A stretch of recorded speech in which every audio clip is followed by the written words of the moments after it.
my grandfather bought them for my grandmother over the years. And I think he must have bought them in London. It's very tricky with jade. Issues with jade you have to bear in mind are colour, uniformity of colour through the stone, shape of the stone, size of course, patina.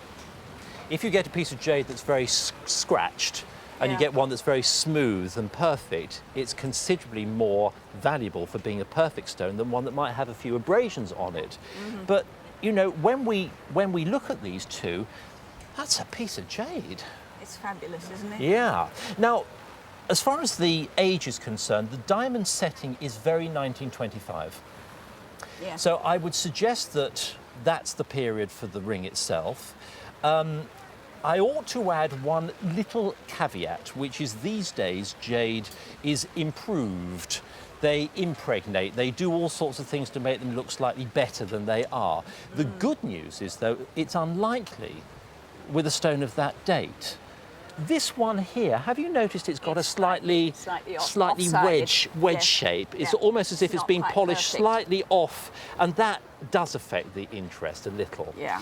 Then you've got this splendid deco jade brooch, where I think they must have taken a couple of pieces of Chinese jade that have been carved, set them in little settings of diamonds, this flash, it's almost like a geometric bow, and then you've got these calibre black little hard stones in between, and this colour combination, the black, the white, the green, was very deco. Yeah.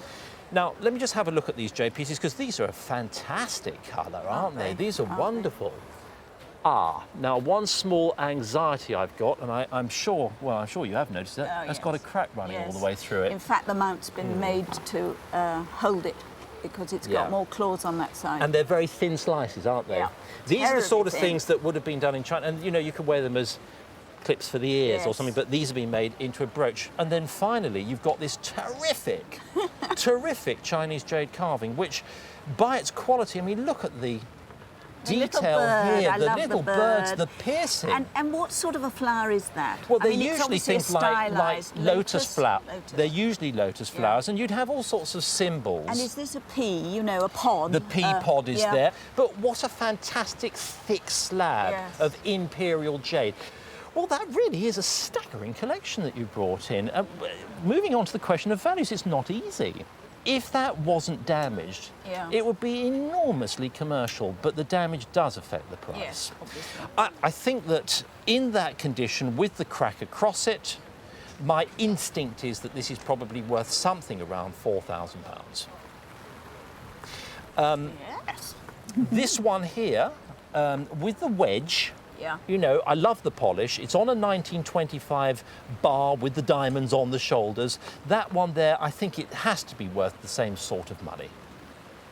This one here, I think, is the most beautiful carving, and it reminds me of one that I saw some years ago that was very similar, that I know in auction fetched something like £6,000 to £8,000. Really?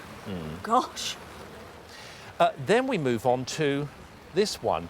And this one, I would want to do a little bit of work on it, just to be absolutely sure on this one. But I think this is probably £8,000 or £10,000.